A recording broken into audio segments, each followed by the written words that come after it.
You feel this nervousness on the phone there? Sir, I've been trying to make an urgent phone call up there. Well, I don't think it's something I want to do on an overseas phone. You gotta make some phone calls. Hang up the phone. Prank caller. Prank caller. Ladies and gentlemen, welcome to Packernet After Dark. This is the call-in show of the Packernet Podcast Network. If you'd like to call in, if you'd like to participate in the show, please feel free to do so. The phone number here is 608-501-0718. New callers go directly to the front of the line. And we do have a new caller, so let's get started. Yeah, so I probably should have called in maybe a month ago, keep everyone off the ledge, but here goes. In 98, Mike Shanahan and the Broncos were 12-0, had everything locked up, and basically had a month to go in the season, and he was asked what he was going to do with his team in the interim. And he said it's like pretty much any week in the NFL. And then he told a story. He told a story about Milton Berle. Milton Berle was a famous comedian in Hollywood, but he was in Hollywood just as famous for being, how should I put this, a man of size. Okay. And so one day this upstart comes into the club where Milton Berle's hanging out with his friends, and he thinks he's going to prove that he's got more in his pants than Milton Berle. So he walks up and he says, "Here, you're the big man in town. What do you think about this?" And he pulls it out. Milton Berle says, not bad. So then he slowly stands up, unzips, and as he slowly begins to... Talking about his knee, size of the knee. If anyone's not keeping up, trust me, we're talking about knees here, okay? Just, that's what it is. Unfurl, the audible gasps from the table erupt, and the other guy says, okay, you win. You win. And then what happens? He walks away, and his wife says to him, Milton, why didn't you just take it out and embarrass them? He says, honey, you just pull out enough to win. And so Mike Shanahan told that story about what he was going to do and how the NFL is played week to week quite often. My point is, I think the Packers have been doing a Milton Berle since the Lions game. They've had nothing to really win. They didn't care about seeding. They didn't care about playing the Eagles.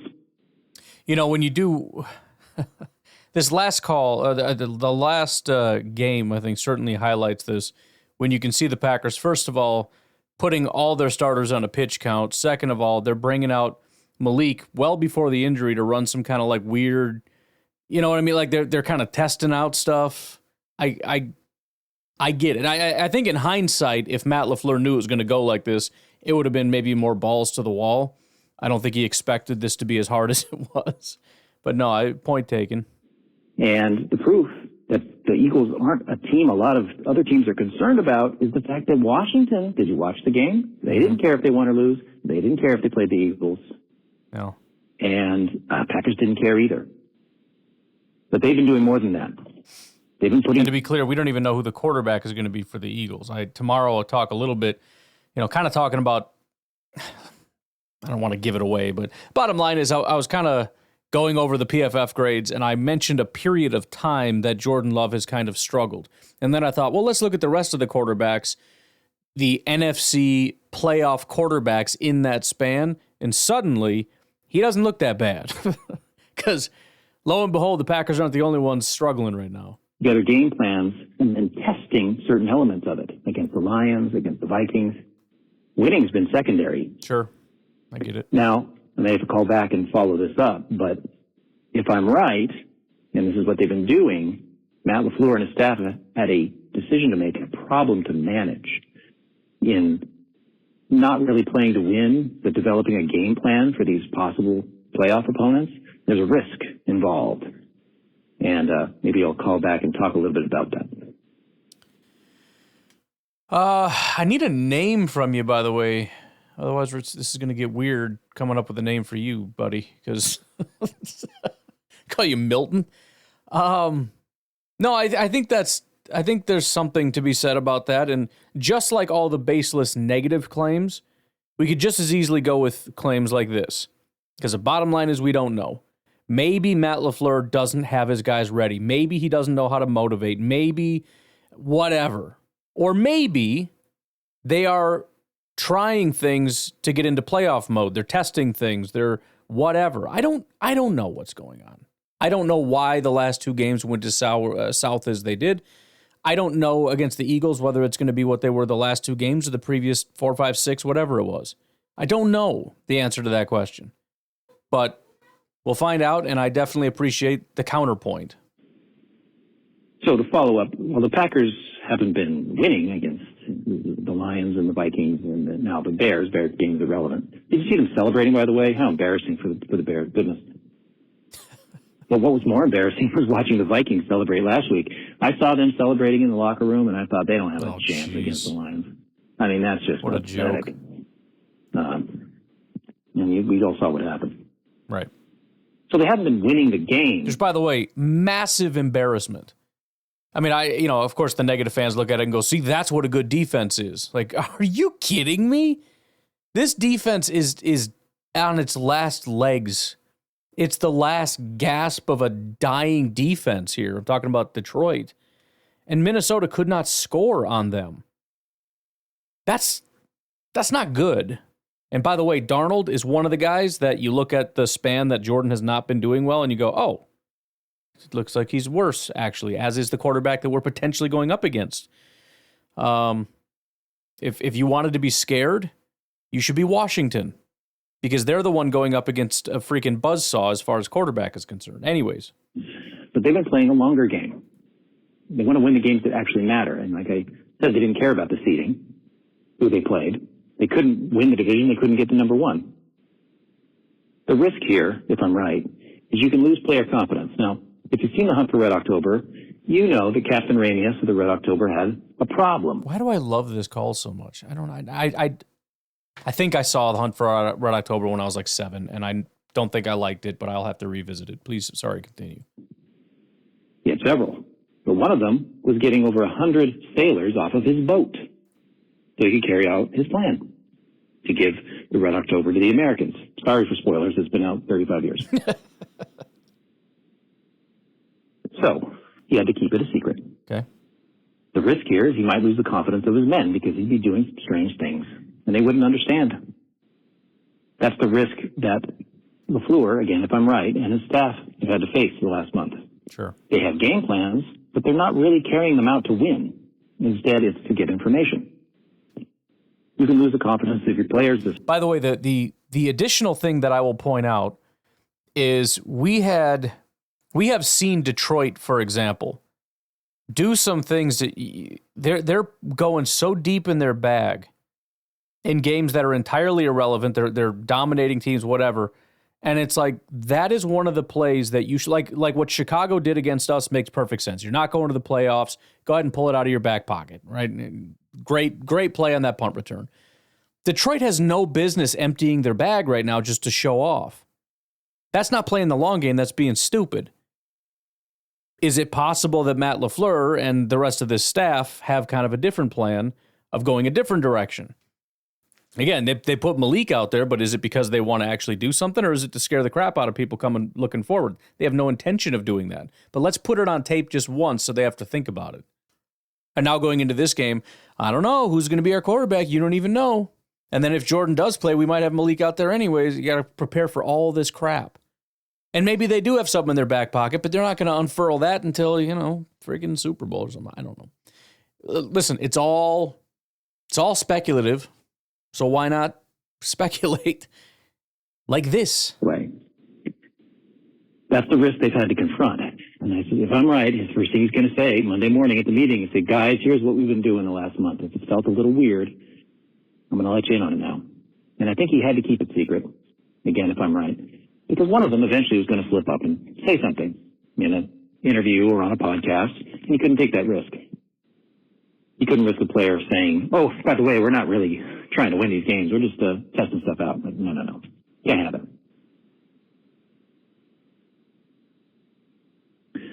I watched the Vikings game after listening to your podcast and some others. Not many are very good, so I always turn to you guys first. Well, thank you. I was traveling, couldn't see the game. I watched it on replay, and I came away loving this team. I think they're very good. The way they fought back, I thought the pass game, when it finally got going, was unstoppable. The Vikings threw the kitchen sink at them, couldn't stop. Well, and that's the point I've been trying to make. Think about that. We were within 2 points, not because of garbage time, because that didn't exist in this game. Think about just how much the Packers had the switch off for 3.5 quarters and then woke up and were like, holy crap, we're down a bunch. Bing, bing, bing, bing, bing, bing, and almost win the game. We need a half a quarter to win a game against the Vikings? Now, again, the sleeping for 3.5 quarters is the problem. Pretending that this team, when it's playing well, is not good is stupid. That's stupid. I'm feeling pretty good. They don't care about playing Philadelphia. Neither did Washington. That's why they didn't care if they won or lost. That should tell you something about the Eagles and what a threat other teams think they are. Not much of one. And so I just wanted to call in and put this theory out there.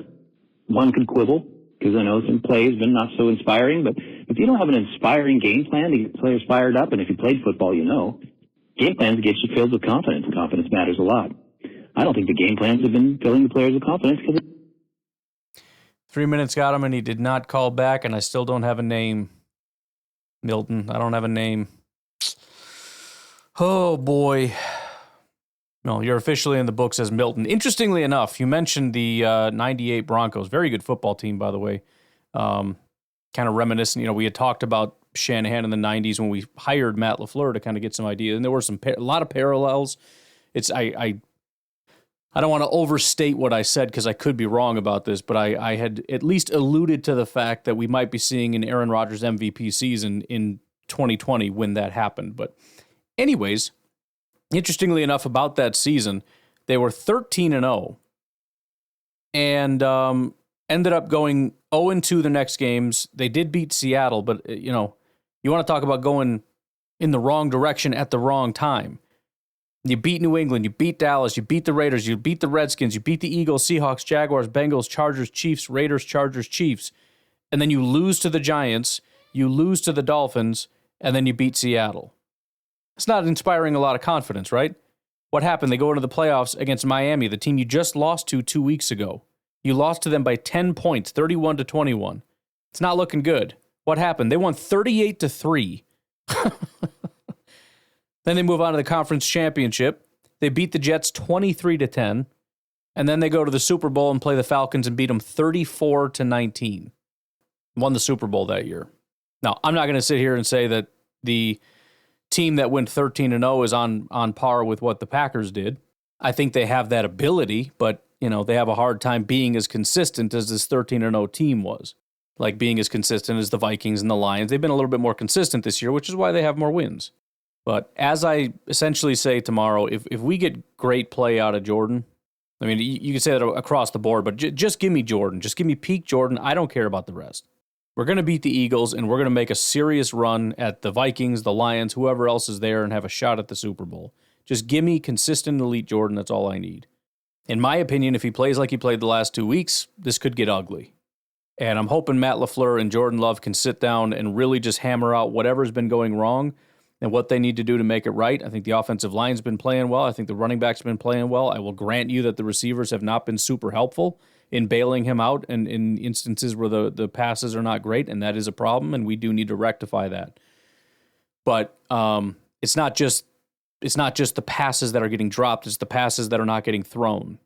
It's the reads that are not being read, So, yeah, give me that, and I have confidence. I mean, there were some great things in this game that just went unnoticed, and it's unfortunate that we lost it. This is one of the best rushing performances I've seen from a Packers team like ever.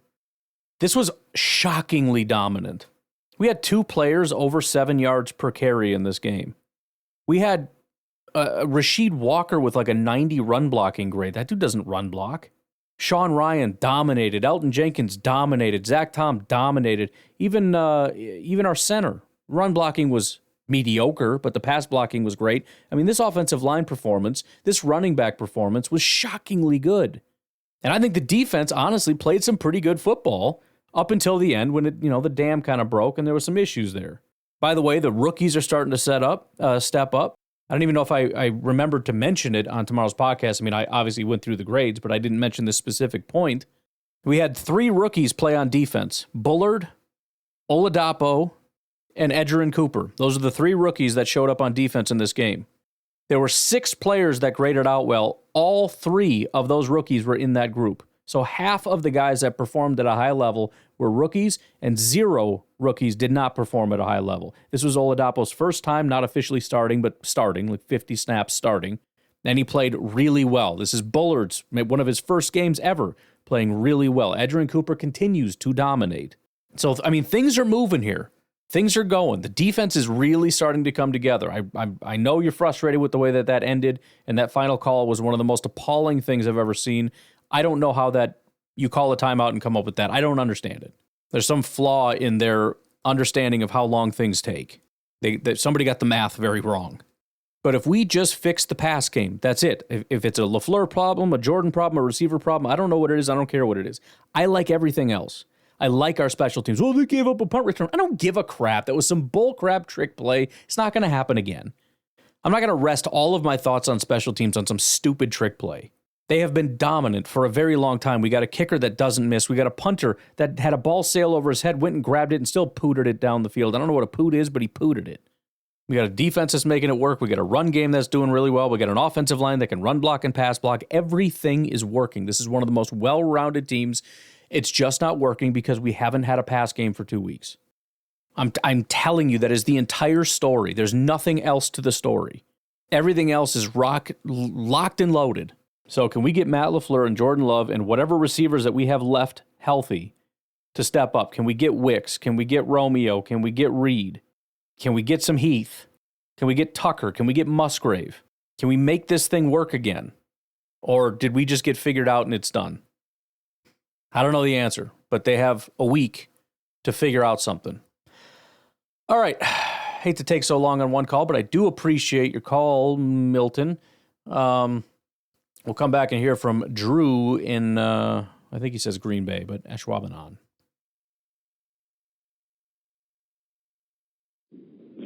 Hey, Ryan, that's Drew from Green Bay. What's up, man? And I'm going to call in. Usually I don't call in right after the game, but and say what everybody else is going to say is like, we have bigger problems than I guess I even realized. I've been defending Matt LaFleur this entire time, and we go hurry up at the end of the game, and then we call a timeout instead of making the Bears call their last timeout. Yeah, I realized they were going to probably go for it on 4th down, or they were thinking about it. Then they realized it was 4th and 4, now like 1 or 2. But why are you even thinking like that? We've got McManus. We know he can make that kick, run the ball, run the clock, and you win the game when he makes that kick. That just made no sense at all. And just because you're running the ball, by the way, doesn't mean you can't get a first down. We have been thrashing them all game with the run. I mean, all game long there were issues where, we go for it on 4th down and then we're running an end around. It made it with Reed. To me, made no sense. Yeah, I know you might say that, if it works, I might say something different, but no. Even if it works, I think that's a bad call. I think most of us would not have liked it, no matter what. I just don't. They're all, they're ready for a run. They're all tucked up. And we've seen that play lose yardage so often. And it works when they're all backed off, not when they're, up against the line of scrimmage. So I don't understand that at all. Just like from the beginning, we got Love hurt, we got Willis hurt, we got Watson hurt because we're playing Watson on a brace. How does that make any sense to play a wide receiver on a brace with an injury issue in a game that didn't matter that much? I had a little bit, but holy cow.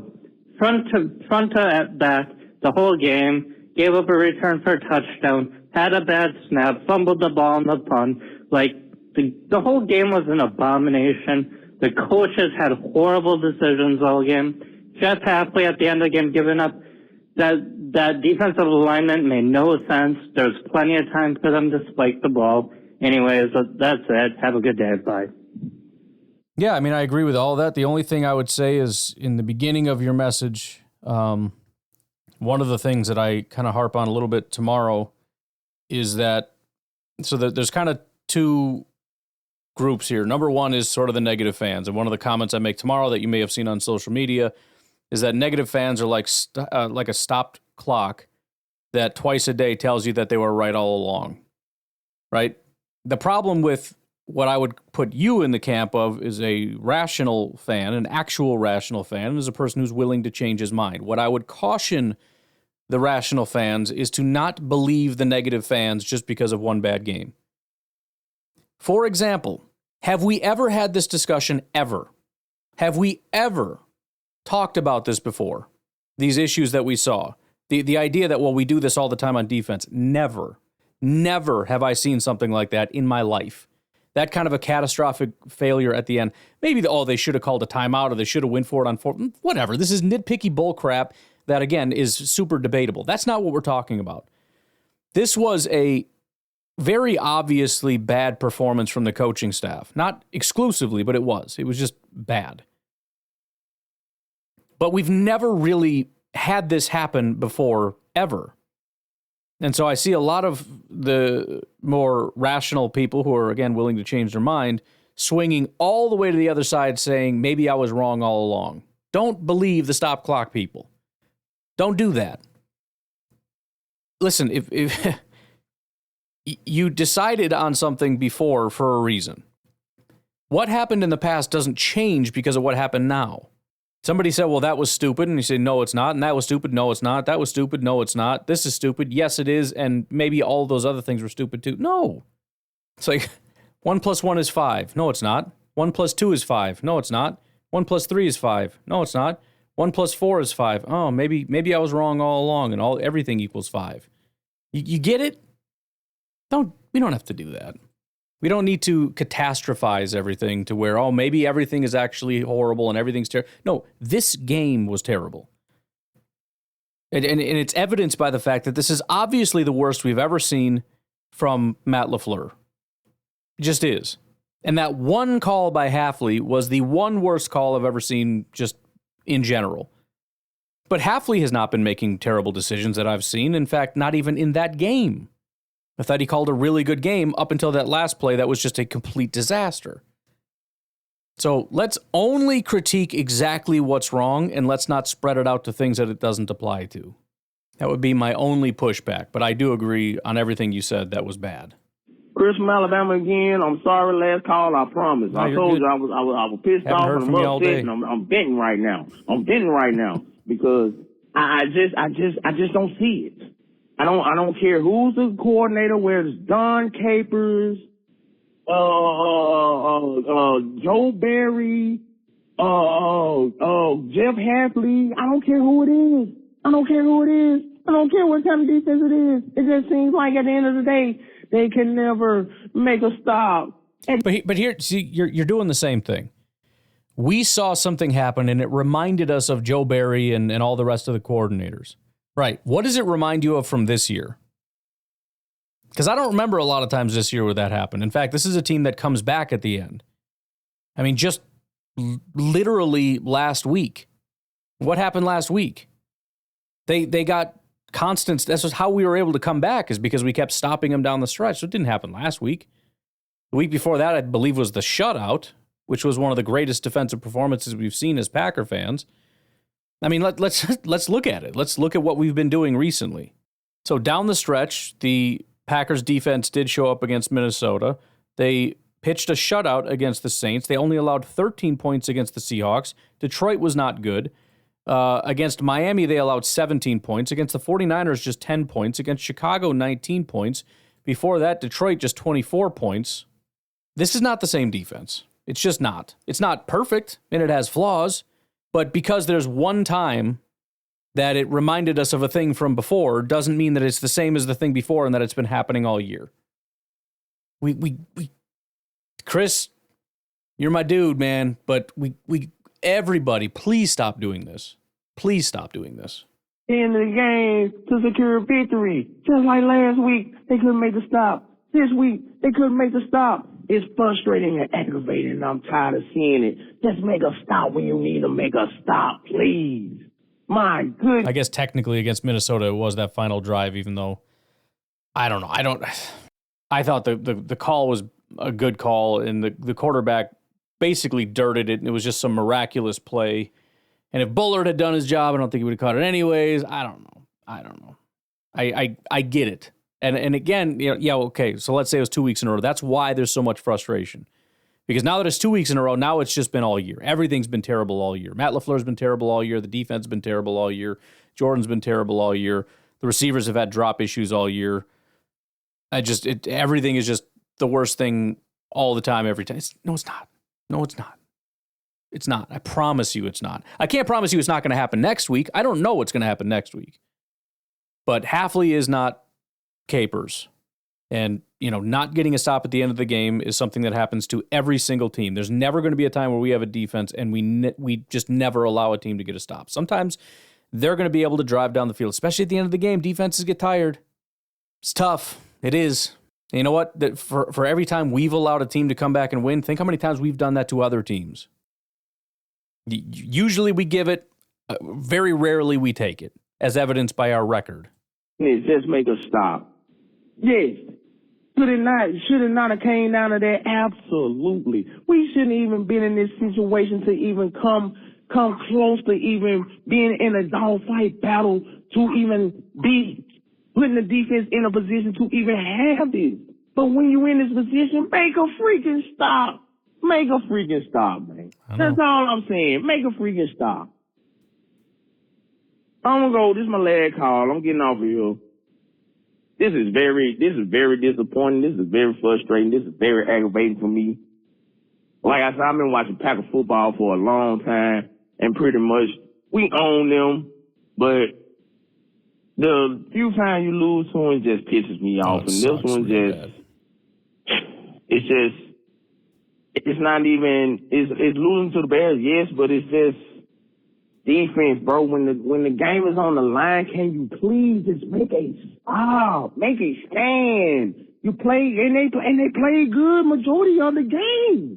They really did. They only had, well, the last time I said they had 180 something yards total. Yeah, so they played an excellent ball game. They forced 2 turnovers. So they played an excellent ball game, but when it counted at the end, bro, you got to come through. I would rather you gave up 500 yards and not got no turnovers and made that stop at the end of the game to win the game versus playing good all game. And when the chips is on the line, when we really need to stop, you can't come through. It's just frustrating, man. I'm out of here, man. I'm about to get off this phone, man. Go Pack, go. I'll talk to y'all later.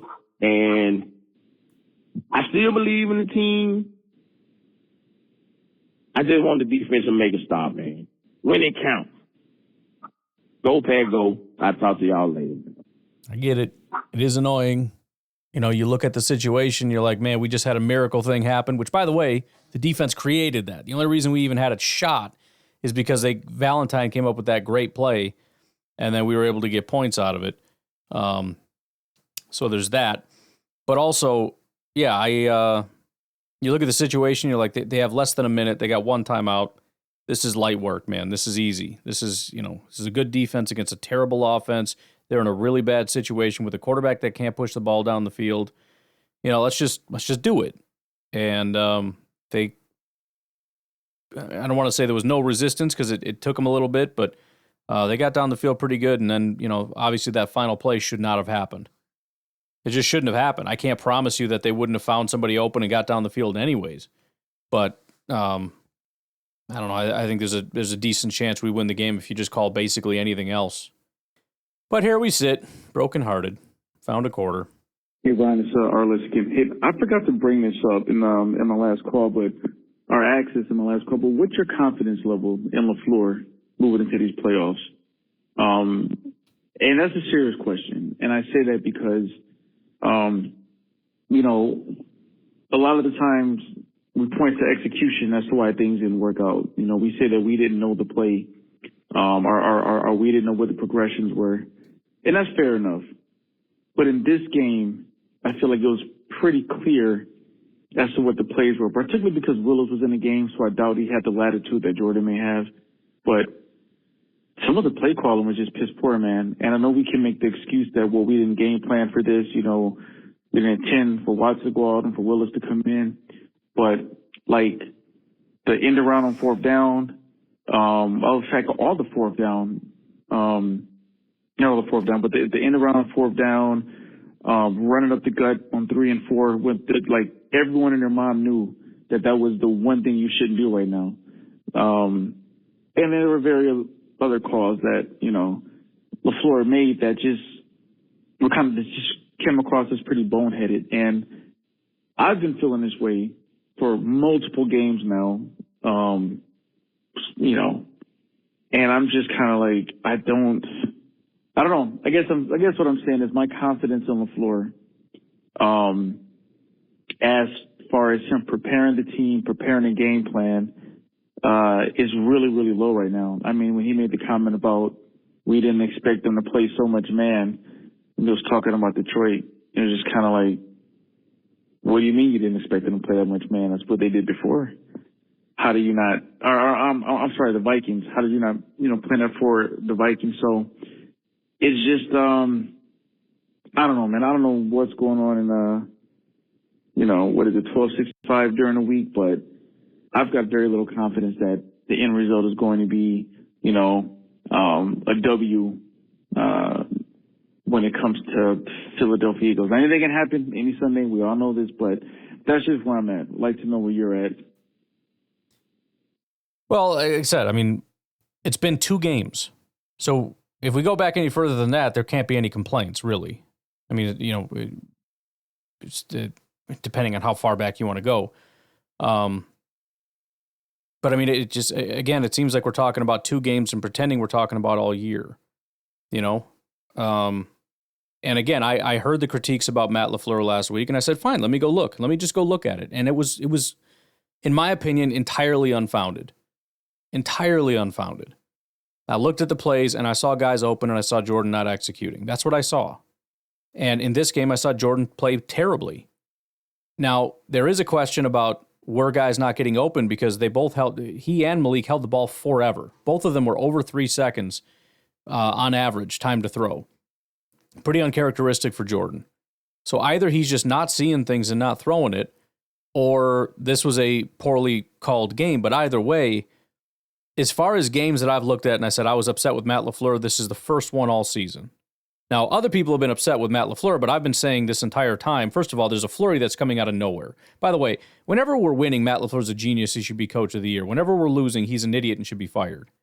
I mean, it's entirely, I'm not saying you're doing this, but I mean, it's just freaking makes me dizzy with all this stuff. The emotional swings are so just violent. But yeah, I just, you know, well, he's too emotional. I think that's bullcrap.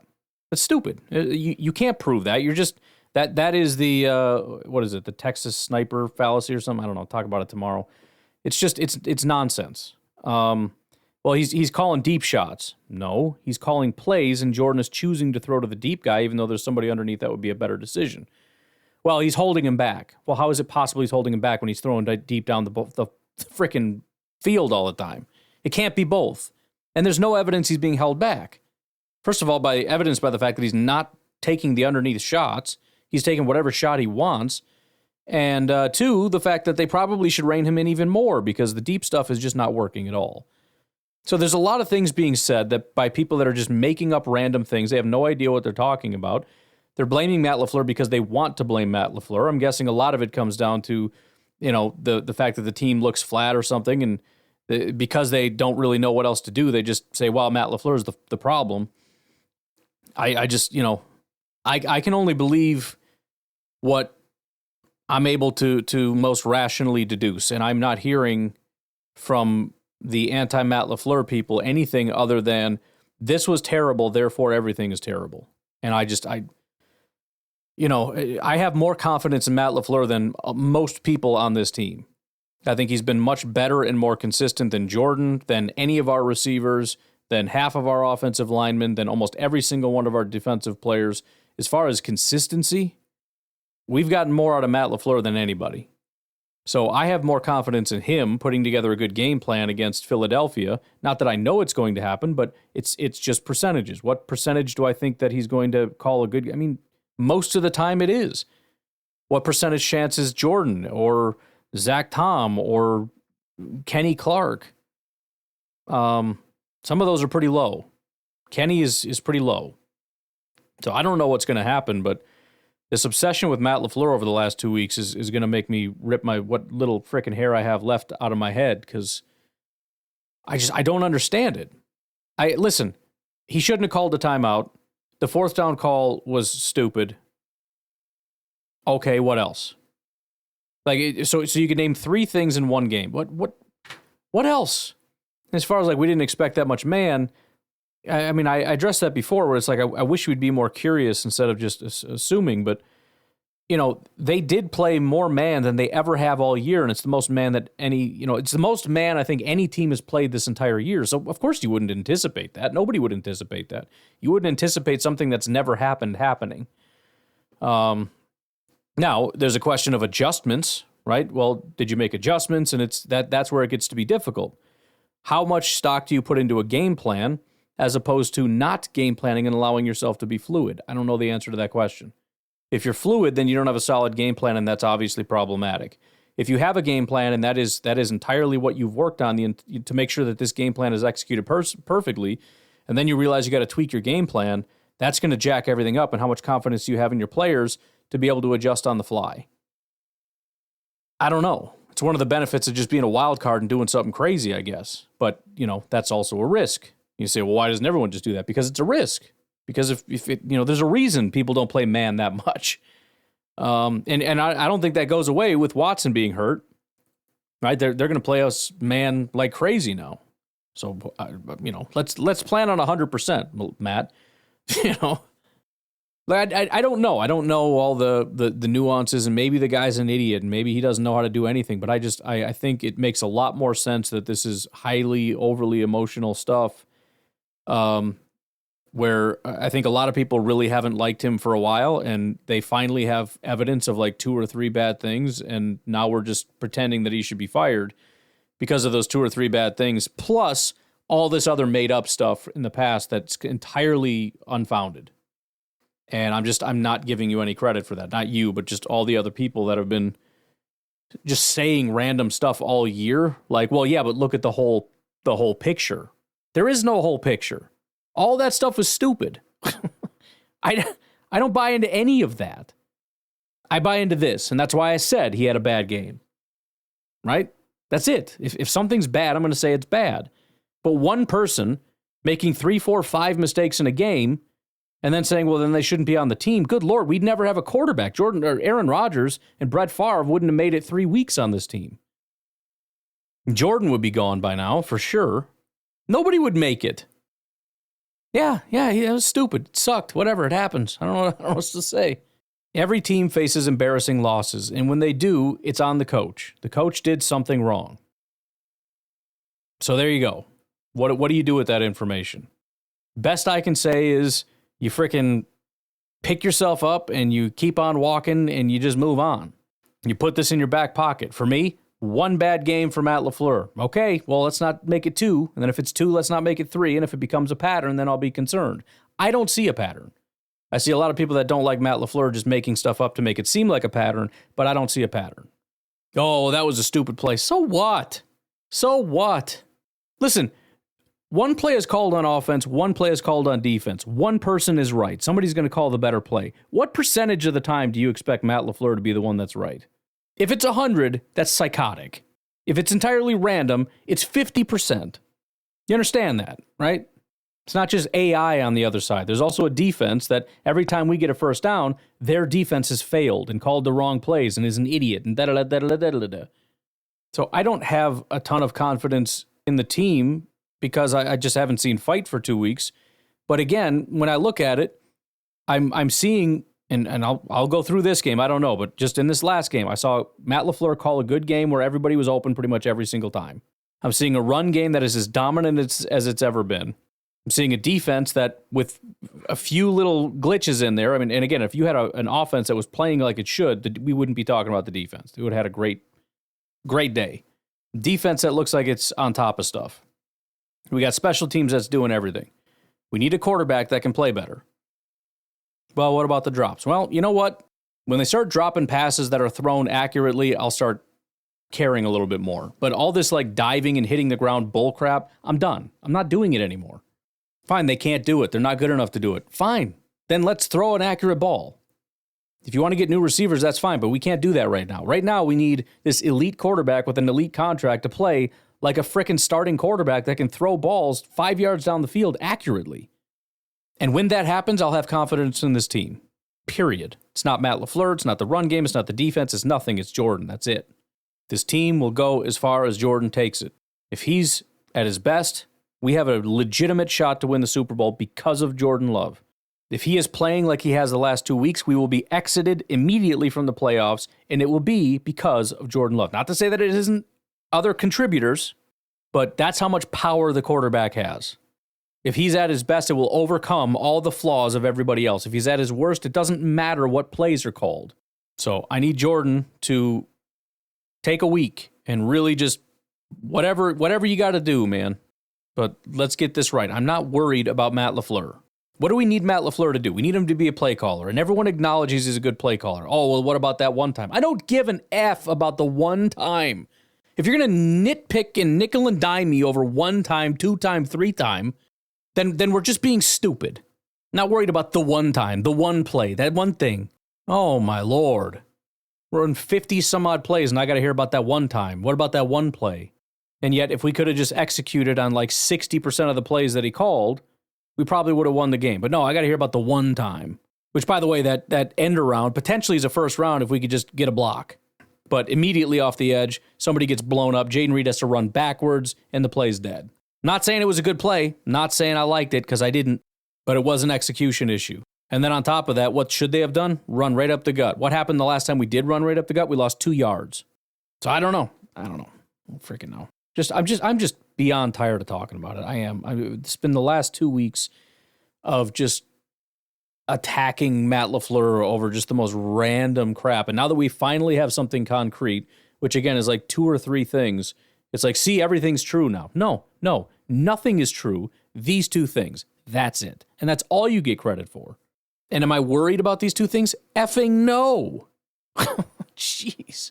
Tell you what, next year, if this is a repeated problem with constant mistakes and constant bad decisions and constant bad play calls, which I haven't yet to see, and we win 7 games and don't go to the playoffs with Jordan playing at a decent clip, then we can have a conversation. But right now, we're an 11-win frickin' football team going into the playoffs that just 2 weeks ago was the hottest offense and defense in the entire NFL. So I don't want to worry about it.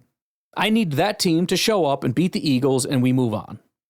But I have no interest whatsoever this offseason in talking about Matt LaFleur being on the hot seat. It's not Marty Schottenheimer. We're not firing a coach with 11 wins. It's absolutely never going to happen. We'll take a break. We'll be right back. Ryan, Kyle from Madison. What's up? Well, you know, it's really awesome that the Bears won the Super Bowl today. It was really nice to see for them. I'm really happy for them. You know what this reminds me of? This reminds me of when my brother and I, he was 7 years younger than me, we had the ping pong table down in the basement. And our stepfather was just ruthless. He never let any of us win. He would just beat us time after time. But the 2 of us were playing, and we had a little rivalry too, and I would beat him all the time. And one game I decided, all right, I'm going to play left-handed. I'll give you a chance. I'm going to only play left-handed. And right at the end, he's about to win, so I'm like, I better switch to the right hand here and see if I can come back on him. And I fell short, and he finally got his first win, and I'm sure it was a seminal moment in his life. So this is what it reminds me of. Like, I'm upset because it would have been so delicious if we had finished that game, but at the same time, it's like, bro, I don't know what else we could do to let you win the freaking game. Like, we got no quarterbacks, everybody's out, people hurt. Like, no, yeah, we played like just terrible in stretches, no doubt about it. And I'm so upset. I mean, that's just a gut punch, what happened with injuries in that game. But still, I don't even know. I mean, like, the job Bears, in 15 minutes, nobody cares. So there's that. I suppose people are upset, like, because it looks like I think Dallas won or whatever, so we would have been the 6th seed if we win. So that, whatever. I'm not so sure, man. I just realized, like, Hurts hasn't played in, like, a month. I kind of, considering the issues he's had, like, just sporadically this year, I don't know, maybe that might be a better situation against us. Now, I don't know. We're going to have to play better. We're not doing anything, but I don't mind, like, a guy coming in cold after a month. Like, right? Or maybe I'm crazy. I don't think he played at all today. Barkley didn't play at all today. He hasn't played since he went out of that game with the concussion, so. I mean, you can't get colder than that. If he comes out and lights us up, then I guess the way it is. But the Giants put up, like, 17 on the day, 14? The Philly defense hasn't been great lately either, so. Yeah. I don't know. I don't know. I kind of like that in the cold weather. Maybe better than even going to L.A., to be honest with you. But whatever, you got to beat teams now, so. It's not as big of a deal as I guess I initially thought last week when the Commanders beat the Falcons. So we'll see. We got a lot to talk about this week, but freaking Chicago, you freaking babies, dude. How about that finish card? What a loser. And Owens, what a loser. Anyway, peace. Yeah, I'm excited to turn the page here. Like I said, I'm going to go through these passing plays. I'm starting now because I'm just getting so annoyed, but I'm excited to start getting excited about a football game and start looking at the Eagles because, I'm not going to pretend the Eagles are going to be easy to play because they're not. I mean, they've got talent everywhere, but like every team, they've got some issues. They got a quarterback that's been in concussion protocol for a couple weeks and may not be playing, and they've been having issues, just like Minnesota's been having issues. It's like, oh, they've been winning. I'm not talking about winning. I'm talking about how about Sam Darnold hasn't had really a great game in, I don't know, 4 or 5 weeks, according to PFF. I don't know, whatever. Just saying. I mean, it's not the Eagles that I'm worried about. It's the Packers. And like I said, I think if they show up and play the best version of themselves, I think they beat Philadelphia. And then if you beat Philadelphia, everything's done. All this talk about can't beat these teams, dead. Just dead. DOA. And now you look at it and go, there really isn't, you can't beat Detroit. Oh, shut up. It's over. I'm sorry, you had your fun, it's over. So in a way, I'm kind of glad that they're playing Philly right out of the gate. Because if you go against Tampa, and by the way, nobody recognizes it, but the hottest quarterback in football right now is Baker. So you go up against Tampa, and it's like, this is an easy one, and then you lose that game, it's a disaster. Or if you beat that team, nobody cares because it's like, well, that wasn't a very good team anyways. You haven't played a good team yet. Let's just do it right now. Let's just do this right now. Philadelphia, in Philadelphia, right? Win or lose. That's it. Let's final shot, put this freaking thing to bed. Either you can do it or you can't. And if you can't, then we move on to the offseason and we got some stuff to figure out. And if you can, then again, all this talk for all these months is dead. So go win the freaking game. Please do me that favor. Win the game. And by the way, let me just add another thing real quick. I'm not saying that if you've been a disbeliever in Matt for a long time and this is more concrete, whatever. I'm just saying don't allow this one thing to let you believe that it's a bigger issue than it is. I personally have looked into it. I don't see it. But I could be wrong. What do I know? Believe whatever you believe. But if you're asking my honest opinion, that's it. I have not seen any serious issues in that regard until this game. And unless this game is just what's going to happen from now on for some random reason, no, I'm not worried about it. Well, game just ended. And, when I heard that Dobbs wasn't going to be playing today, part of me thought, I don't know. I mean, I didn't think Christian would be 100%, which he clearly wasn't. And I thought, that'll give Heath and Melton and what's-his-face a chance to, do something with. And then, Love went out. I mean, the only bummer about losing, obviously, is that we lose our win streak, which, whatever. That's just, you know what? Now we won't talk about it.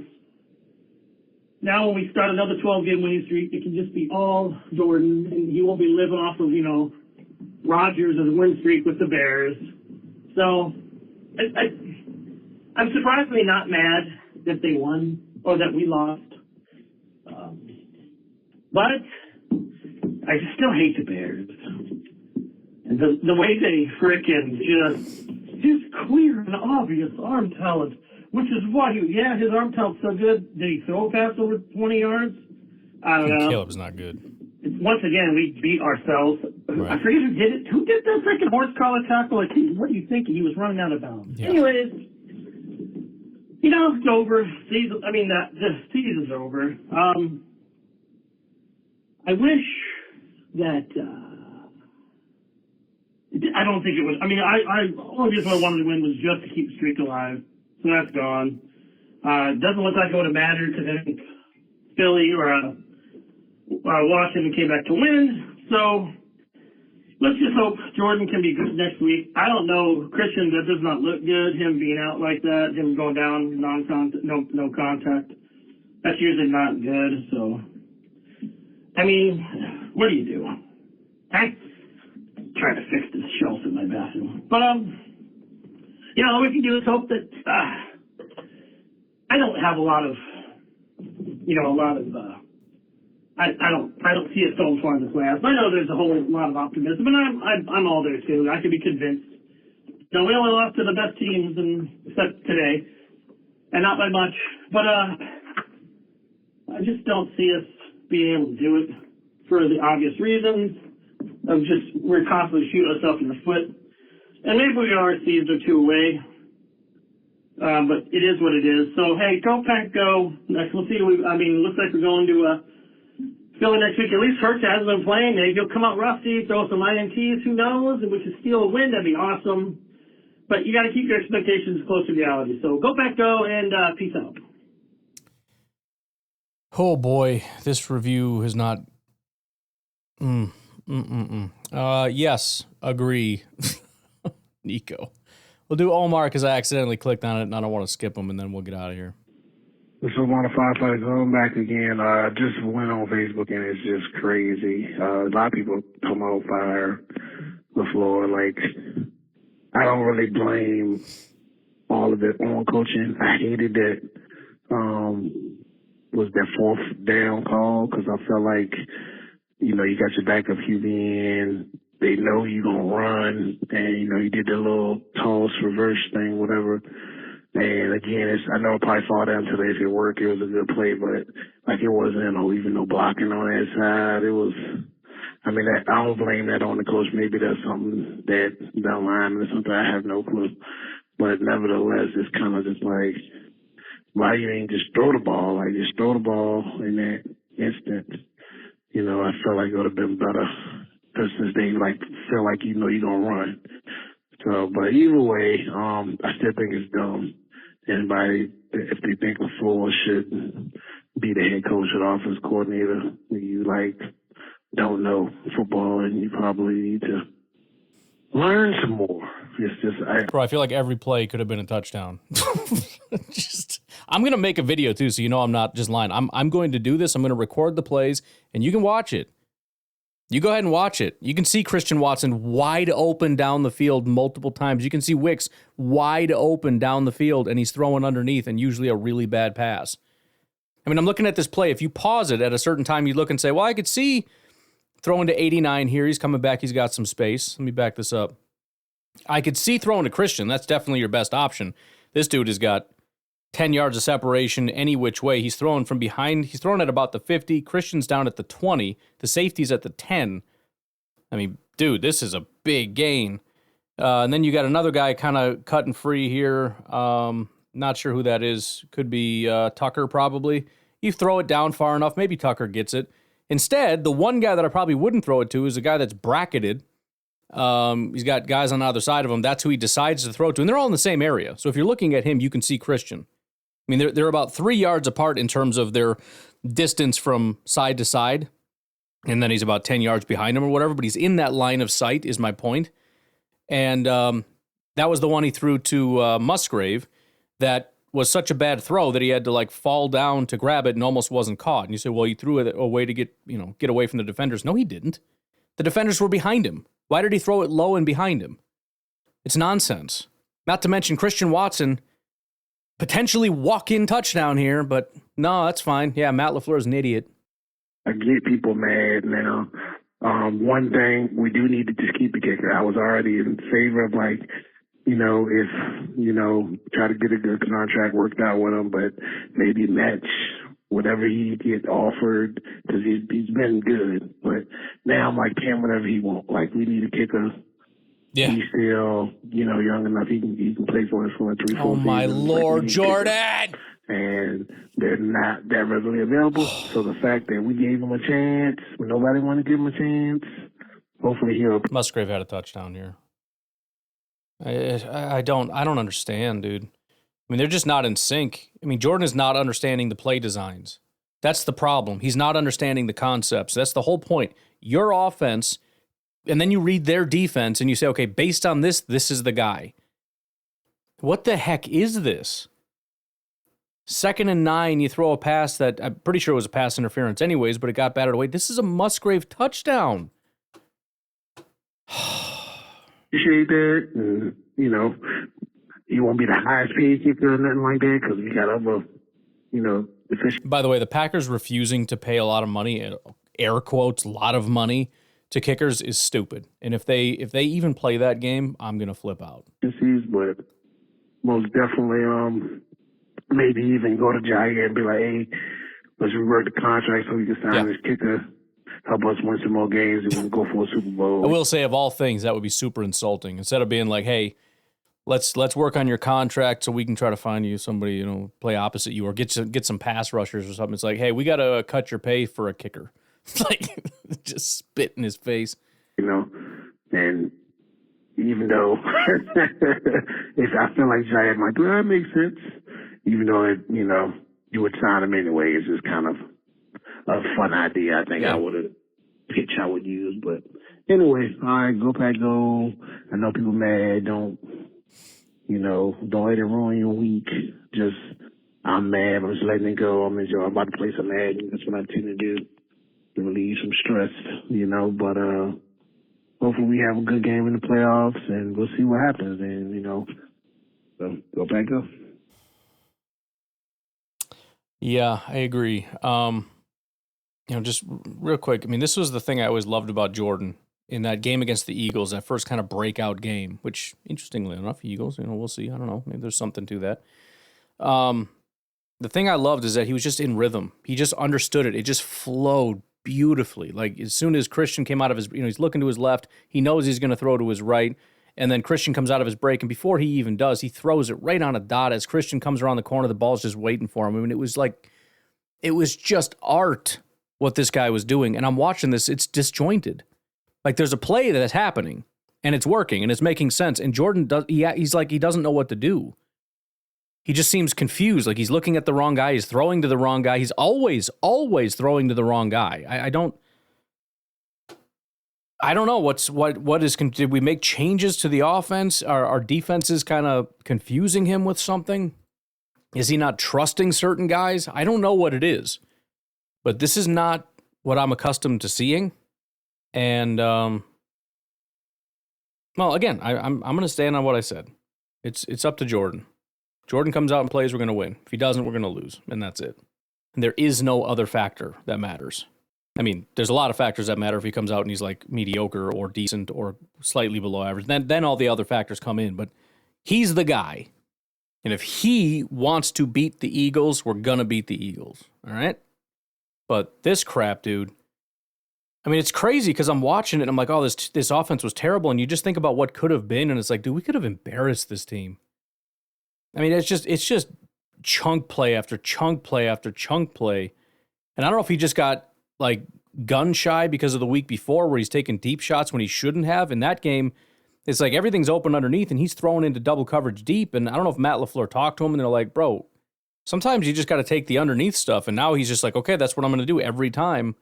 And it's like, that was a 20-yard pass. And he with his speed, he could have walked in. Boy, would I have been happy to see a walk-in Luke Musgrave touchdown on a deep shot. I mean, that would have just made my life. But, here we are. Anyways, that's the plan for tomorrow. We'll see how it goes, but I will talk to you later. Whatever, have a good one. Bye-bye. I love Matt LaFleur. I love Matt LaFleur. I love Matt LaFleur.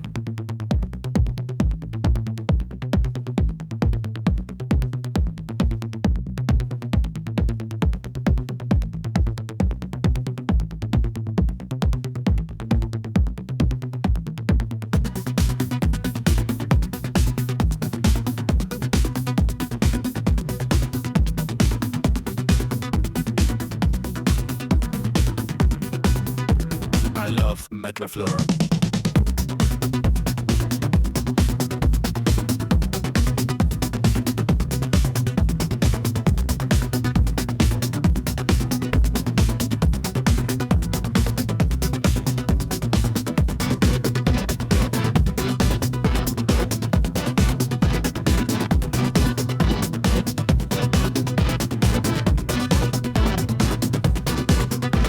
I love Matt LaFleur.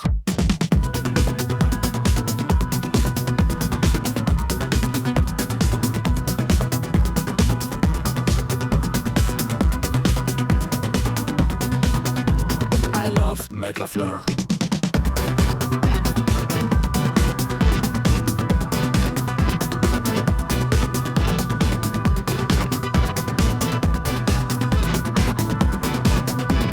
I love Matt LaFleur.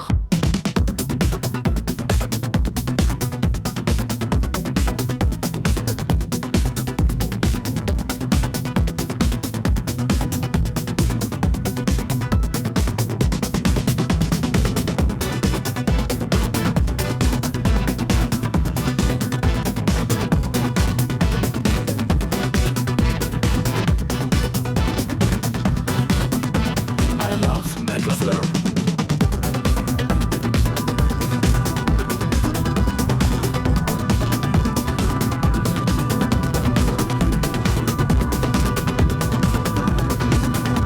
I love Matt LaFleur.